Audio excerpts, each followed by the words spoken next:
The BMW 4 Series was originally introduced in 2014 as I want to say, addition to the 3 Series. So originally, the BMW 3 Series was always the sort of staple for the sports car that you went to when you wanted a mix of luxury and performance and just overall great handling. You had things like the E46 M3, which is highly regarded as one of the best handling cars, especially with that inline 6 making 330 horsepower. Then you had the first ever V8 M3, and unfortunately the only one ever to be made, with the E9X, which had that 4-liter V8 producing a great sound. And then we moved on to kind of this. Now, this is not an M4 or an M3. This is a 2019 BMW 440i, but not just any regular 440i. This is a Gran Coupe. That's why it has 4 doors. And before we get started, I want to kind of sort of voice my little, I don't want to say disheartening opinion, but what was the point of making a 4 Series when the 4 Series was supposed to be the coupe version of the 3 Series, and then we made it 4 doors again? So instead of making a 3 Series like this, you go out and you make the 4 Series, which is supposed to be a coupe / convertible of the 3 Series, but then you go and you make it 4 doors. Now, sure, it's a Gran Coupe, so it has the hatch in the rear, but I mean, why would you not just do this to the 3 Series? But nonetheless, honestly, if it was a 3 Series, I would be cool with it, because in my opinion, it's a really weird and sort of quirky looking car. From the front, it looks exactly like any 4 Series, 3 Series. So it's a handsome looking car. But then you come around the rear and you get that sloping rear line, along with, we unlock it, you hold this down, and it's a hatch. Now, we'll get into this a little bit more in later on in the review, but I just wanted to show you guys that this comes with a lot of space. So clearly it's a lot more than the coupe or the convertible, of course. So this would fit for somebody maybe who wants a performance-oriented car, but they're not really looking to sacrifice, cargo space or room. Now, as I said, this is a really handsome-looking car, in my opinion, because it comes with the M Sport package. Now, this is an option you can add on. Regular 4 Series are not going to look this aggressive. You get that front M4 style bumper, looks great. You get the side skirts, you get the rear bumper with the twin tailpipes. Now, those tailpipes will come standard on, as long as you get a 440, it will come with those. And you also get these really cool looking 19-inch M wheels. I'm a big fan of 5-spoke wheels, and these ones are really nice, especially with that sort of aluminum finish to them. They look like they're diamond cut, which is great. Now, something I wish they had done is the brake caliper is just a regular old brake caliper. It's just unpainted steel or aluminum or whatever it is. But I wish when you went with the M Sport package, they would at least put something like BMW on it or M Sport. I mean, they already put M everywhere. You have it on the wheels, you have it on door sills, everywhere. So they already do that. Why not go ahead and finish it off with the brake caliper? But regardless of that, let's go ahead and hop in this thing, and I'll show you guys that really cool looking interior.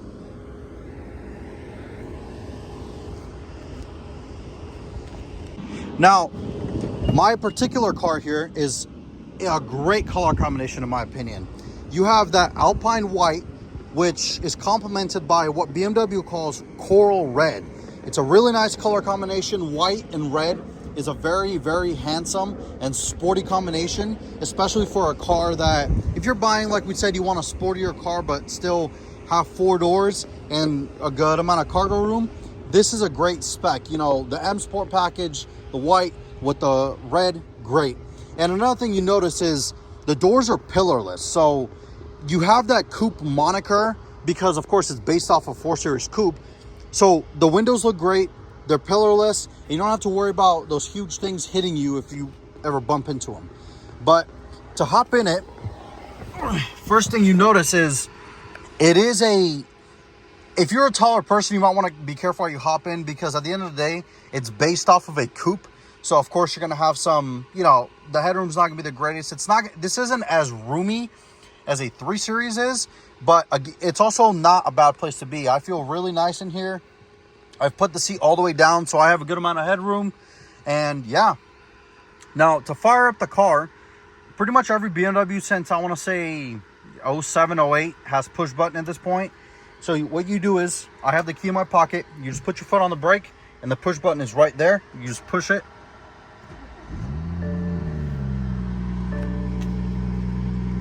What you're hearing is BMW's, well, I was going to say new, but it's BMW's 3-liter twin-turbo inline-6, which is named the B58. Now, the B58 came out in 2017 when they started introducing vehicles like the 440, the 340.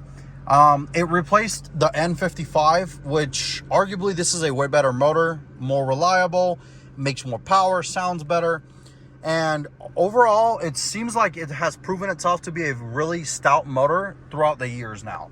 Now, one thing I should mention, if you guys notice some flickering, that's not the vehicle. It's because of the camera refresh rate on the phone. It's just, I don't know how to explain it, but there's nothing wrong with the car. It's not actually flickering. It's just on the camera. So first thing you notice when you come in here is this really nice steering wheel. So I mentioned it has the M Sport package. So you get this really nice sport bolstered steering wheel with these pretty big paddles, which is great because if you're aggressively driving, you want the paddles to be bigger so you can be able to reach them when you're in the 10 and 2 position. But that's a really nice steering wheel. And honestly, the other thing that I want to say is, if you've ever sat in a BMW interior from 2014 and up, you've sat in all of them. So they all are pretty much the same. And to each is their own. That may be a good thing for you if you're like, oh, well, then that means that my cheap car looks like an expensive one. Or vice versa, if you bought a really expensive one like an M3 or M4, you're like, well, why does this base model 3 Series look like my car? But regardless, I like the interior. I think it's really basic. It's very utilitarian. You have your iDrive system, which thank goodness this one is very, you know, it's light years ahead than the one that came out in the 7 Series in 2002, obviously. But one thing you shouldn't mistake is that this is not a touchscreen. So don't try to push buttons on it because you won't be able to.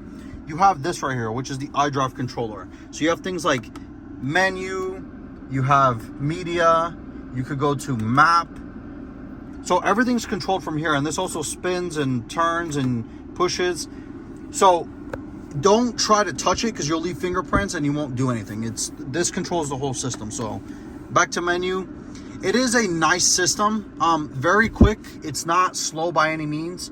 It'll, like I said, it'll move as quickly as possible.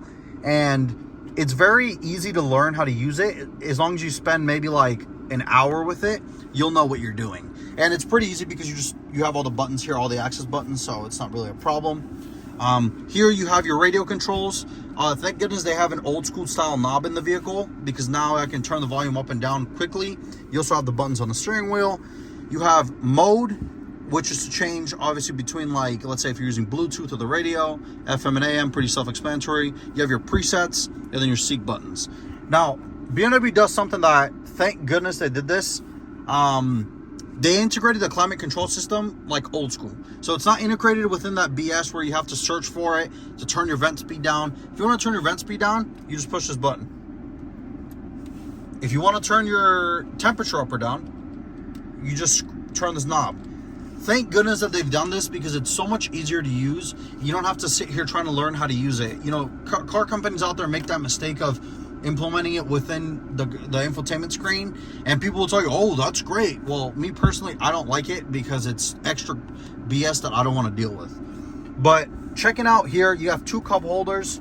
Good thing they brought those in. Of course, we all want cup holders. This is the typical BMW joystick shift knob that they've been using since like 2008. Yeah, 2008. It came out in the X5 and the 5 Series, and now it's pretty much every BMW that you buy. So to use it, you put your foot on the brake, and on the side of it, there's a button called unlock. You push the unlock, push up, that puts you in reverse. You have a nice little backup camera, as well as 360 degree parking sensors. Now, this one does not have a top-down camera, which is weird because it's a pretty well optioned out car, but it doesn't, like, as you guys can see, it won't let you pick a it won't let you pick a top-down camera, which is weird, honestly, really weird. But that's just how BMW is. You have to pay for the extras. You just push it. So if you're in reverse, you just push it down without touching the button. It goes into neutral. I'm gonna exit out of that screen real quick. If you want to go in drive again, push on the unlock button all the way down. You're in drive. And if you push it to the left, you're in sport mode, which activates, transmission, shifts a little bit quicker. It holds the RPMs a little bit higher. Now, if you want to go to manual mode, you can either pull this down or up, or vice versa. You can use the paddles. As long as you push the paddles, it'll, as you guys can see up in the screen, it'll shift it. So, yeah, to put it in park, you just push this P button, it goes into park, and it's honestly pretty easy to use. At this point, everybody's used to it. Down here, we have our traction control button, or the fun button. You have your mode selector. So by default, the car will start up in comfort mode. And honestly, it's a cool little thing that BMW did. When you start it up, whether it's cold or hot, it'll hold the RPMs a little bit higher, so you can hear that beautiful inline six noise. But it obviously is in comfort mode as regularly normal when you fire it up. If you want to put it in eco, you push down. It will change the gauges to a little blue, and it'll tell you you're in eco. It'll change the tachometer from that to a charge/power one, which will show you, basically how much you're charging or how much power you're using. So that's kind of cool. These gauges turn a little bit blue. It kind of makes the top ones disappear. It only shows you 60 miles an hour. I'm guessing that's probably how it'd be the most efficient. Put it back in comfort mode. We have comfort. You push it up again, it goes into sport mode. Brings up this really cool looking red gauges, and you can't really hear it, but I'll let you guys hear it once we get to the back of it. When you put it in sport mode, it does. I don't want to say it pops, but it has that little burble, very minimally it'll burble. So that's pretty cool that BMW did that. Again, if you push it one more time, you go to Sport Plus mode, which it turns off dynamic traction control, or it activates dynamic traction control. It turns off the base traction control. Does that make any sense? So that's just more of an enhanced sport mode. But honestly, even in comfort mode, it's just as nice. That's your camera if you want to turn on your rear backup camera. That's to turn off the parking sensors. You have an old school e-brake, thank goodness. You have some storage in here, not as much as I would like. You can't really put much, but you could put your phone there, and I do believe that is wireless charging, so it'll charge the phone. That's pretty cool. Up here we just have regular your sunroof controls, which is a nice little sunroof. You have your SOS in case you get stuck somewhere, and then you have your reading lights and your map lights. So yeah, like I said, pretty basic interior, nothing all too crazy, nothing too complicated, but honestly, it's very usable. It's pretty good. Over here, if you push BC, you could change between your trip in the center, date, or comm screen. Here you have your lighting controls, excuse me. It's set in automatic mode for now. You have all your assists, so your lane departure, all that kind of stuff, all that jazz. All four windows are up and down automatic, of course. You push this button right here to fold the mirrors in. Cool little button. But yeah, as I said, very basic, very utilitarian, nothing too complicated. Honestly, you could learn how to mess with this car within an hour of owning it. So there's your cargo space. You get a good amount of cargo room. You can take this off. This does come off if you want to take it off. The seats will fold down, and you get a lot of room back here. I mean, you can store pretty much anything you want. Skis, golf bags, whatever. It'll get stored back here. And honestly, I like that because it gives you the sport look. It gives you that really cool feeling. But then you also get the hatchback for, let's say you want to, I don't know, store, like we said, some golf bags or something. That's really cool. I guess that's one of the biggest things I really like about the Gran Coupe is that it's a lot of room and a lot of space. But there's only one thing left to do with this vehicle, and that's take it out for a drive. And let me show you guys why BMW calls itself the ultimate driving machine. So underneath the hood is what I said earlier is BMW's newest iteration of its 3-liter. So this is known as the B58. This is a 3-liter twin power turbo, which means that there's one turbo, but it's a twin scroll. So it acts as if it's a twin turbo, but there's no lag. It's honestly like almost instant power, like instant boost. It's great.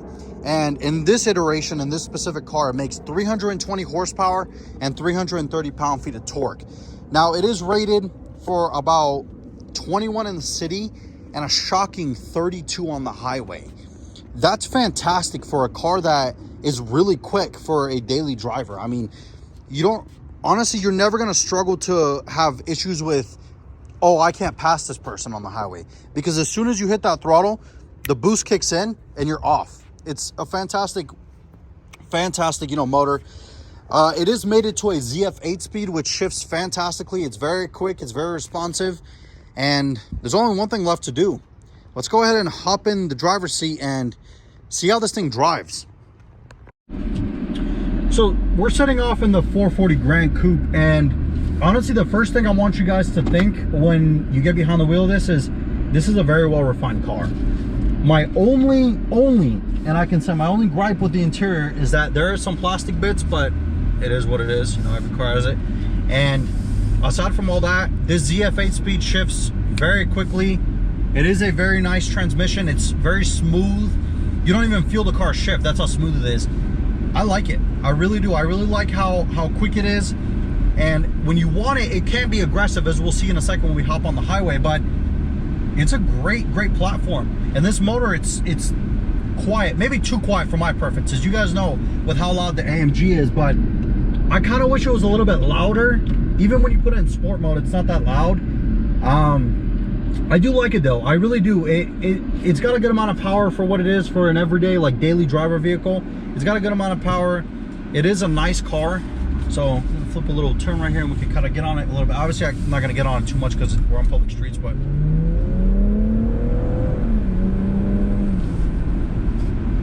no issues getting up to the speed limit.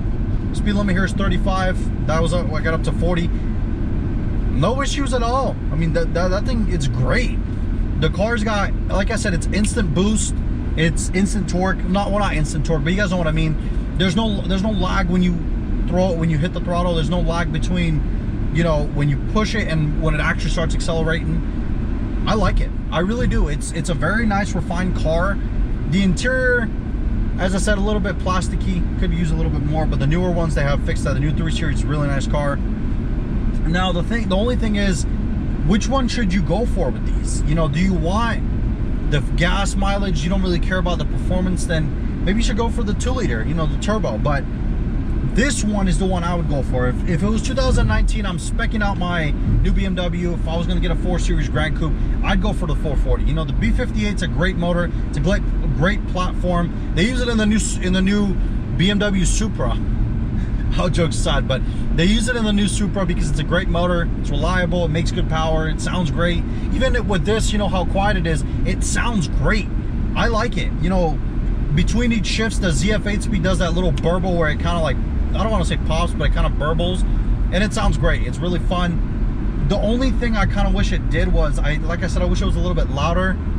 But again, at the end of the day, this is a luxury car, so it is what it is. But I kind of wish that, yeah, I do wish it was a little bit louder, but it is what it is. You could always put an exhaust on it, downpipes, whatever you want to do. You could always do that kind of, you know, you can always do it to this car. Now, it did just try to auto start stop. Turn that crap off. We don't want that bullshit. I hate auto start stop. I do feel like I do have a good amount of room in here, but again, you do have to be mindful with rear passengers. If you're about my height, 6 feet, I have the seating, you know how I like it, and it's not the best. I probably would have to put the seat up if I put one of my friends in the back, but let's be honest here. You're probably not going to be putting a lot of people back there, or you might. Maybe that's why I bought a Gran Coupe, depends. But we're getting on the highway here. I threw it in sport mode. Let's see kind of how it does, you know, up to 65. So in sport mode, it does hold the revs a little bit higher too. So, oh, there goes my phone.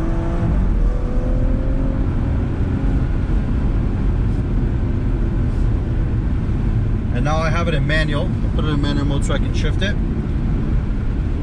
It's really good. I mean, it picks up and it goes. The only gripe, or the two gripes that I have with how the platform is, it seems like when it gets up into the higher RPMs, the car loses boost, or it kind of cuts power. I don't know if that's normal. I'm like 95% sure you can fix that with the tune. If you just retune it, it'll probably be fine. That's probably from the factory. BMW doesn't want you going crazy probably. But even with that, it's pretty good. And now it's, you know, I'm shifting it myself. The steering wheel feels great. The paddles are great. It does, if you keep it in comfort mode or in Eco Pro, it does try to throw itself in 8th as quickly as possible, obviously, to, you know, keep the RPMs lower, save as much gas as possible. But if you're driving it spiritedly like how I am, you know, the ZF 8-speed is great. And my second gripe is that it seems like with the transmission, when you shift it yourself in manual and in sport mode, it seems like the car, I don't want to say it kicks, but it almost does. Like, it's weird. It's almost like there's a jerk between each shift, and I'm assuming that's probably to, you know, mimic being an aggressive, like, race car transmission. But sometimes it's a little too much, you know. Sometimes I kind of just wish that they hadn't done that. But I guess, again, you could also fix that probably with tuning. Some people may like it. I think it's cool. It doesn't do it when it's in comfort mode. It's only when it's in sport and manual shifting. So yeah, it's probably to be, you know, more aggressive. It almost acts like, if you want to think about it, like the older SMG transmissions and like the E46 M3 and to some extent the E9X M3s. It's not horrible, but it's not also the, you know, the most refined thing. It is fun when, you know, when you're doing it.